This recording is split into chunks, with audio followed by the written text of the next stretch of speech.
Hello friends, मैं हूं अलका यादव। जी हाँ, एक और शुक्रवार और एक और नई कहानी सिर्फ और सिर्फ आप सबके लिए। और आज की कहानी का नाम है इतनी जिद ठीक नहीं। एक बार की बात है, एक बार एक राजा अपने बगीचे में आराम कर रहा था।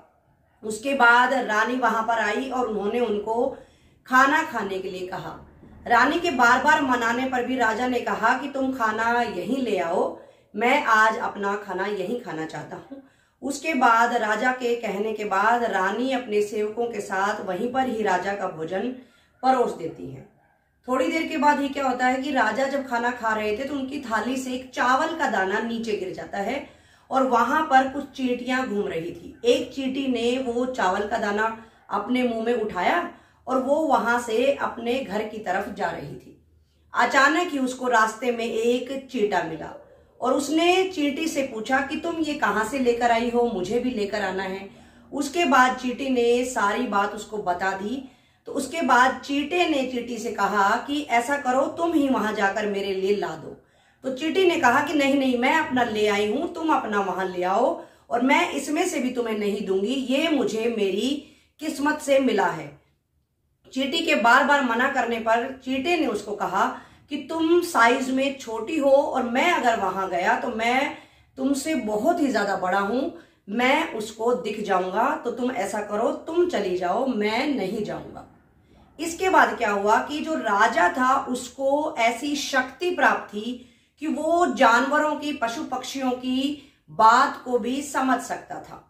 जैसे ही चींटे की नजर राजा पर पड़ी, चींटे ने चींटी से कहा कि राजा ने हमारा सब कुछ सुन लिया है और लगता है उसको सब कुछ समझ आ चुका है और अब वो ना जाने किस किस को ये बात बताएगा।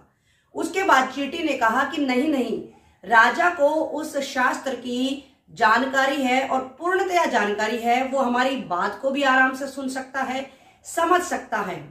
वहीं उसको ये भी पता है कि अगर वो हमारी बात किसी और को बता देगा तो उसको इसकी बहुत बड़ी सजा मिलेगी, यानी कि वो पत्थर का बन जाएगा, इसलिए वो किसी को भी इसका जिक्र नहीं करेगा। ये सुनकर राजा जो थे वो जोर जोर से हंसने लगे। थोड़ी देर बाद वहां पर रानी का भी आना हुआ। रानी ने राजा से पूछा कि वो किससे बातें कर रहे थे या वो किसकी बातें सुनकर ऐसा हंस रहे हैं। तो रानी के पूछने पर राजा साहब ने उनको मना किया और उन्होंने कहा कि ऐसा कुछ नहीं है, लेकिन रानी बार बार जिद करती रही। उसके बाद भी राजा ने कहा कि नहीं नहीं, एक बात तो जरूर है, पर मैं तुम्हें वो बता नहीं सकता हूं, तुम बार बार जिद ना करो। उसके बाद रानी ने कहा नहीं नहीं, आपको मुझे बात बतानी ही पड़ेगी। फिर राजा ने कहा कि लेकिन मैं तुम्हें वो बात बताऊंगा तो मैं पत्थर का बन जाऊंगा, तुम मुझसे बार बार उस बात को जानने की जिद ना करो। रानी ने सोचा कि राजा साहब मुझसे मजाक कर रहे हैं। रानी फिर भी अपनी जिद पर अड़ी रही कि नहीं, मुझे वो बात जरूर जाननी है। उसके बाद राजा ने कहा कि ठीक है, अब तुम मान नहीं रही हो तो तुम यहां से चलो मेरे साथ, हम किसी दूर स्थान पर चलेंगे और वहां पर जाकर मैं तुम्हें ये बात बताऊंगा। उसके बाद राजा एक नदी के किनारे रानी को लेकर चले जाते हैं और उसके बाद रानी को किनारे पर खड़ी कर देते हैं और खुद वो नदी के अंदर चले जाते हैं और इतना अंदर चले जाते हैं कि केवल और केवल उनका जो चेहरा था वो पानी से बाहर दिखाई दे रहा था। उसके बाद राजा ऐसा इसलिए कर रहे थे क्योंकि वो चाहते थे कि कोई भी उनको पत्थर बनता हुआ ना देखे, इसलिए वो उसके नीचे खड़े हो गए थे। उसके बाद राजा ने वो सारी बात जैसे ही रानी को बतानी शुरू करी, धीरे धीरे राजा नीचे से पत्थर बनते हुए आ रहे थे और जैसे ही राजा ने अपनी पूरी बात समाप्त करी, वो पूरी तरह से पत्थर बन चुके थे। और जैसे ही रानी ने देखा कि राजा दिखाई नहीं दे रहे हैं, वो गायब हो गए हैं, उनकी जगह पर एक पत्थर खड़ा है, रानी बहुत ही जोर जोर से विलाप करने लगी, रोने लगी और उनको अब समझ आ चुका था कि राजा साहब उनके साथ मजाक नहीं कर रहे थे और अब वो अपनी जिद पर पछता रही थी।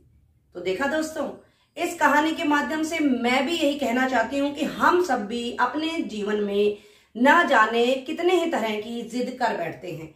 यहाँ पर मैं छोटे बच्चों को कहना चाहूंगी, वो भी अपने माँ बाप से कई बार टॉयज लेने के लिए, कई बार फोन लेने के लिए और ना जाने कितने ही अनगिनत अजीब अजीब जो चीजें माँ बाप उनको दिलाना नहीं चाहते हैं, उनकी वो जिद कर बैठते हैं और उसके बाद कहीं ना कहीं वो भी अपने जीवन का उसी तरह से नुकसान करवाते हैं जिस तरह से रानी ने अपने जीवन का करवाया।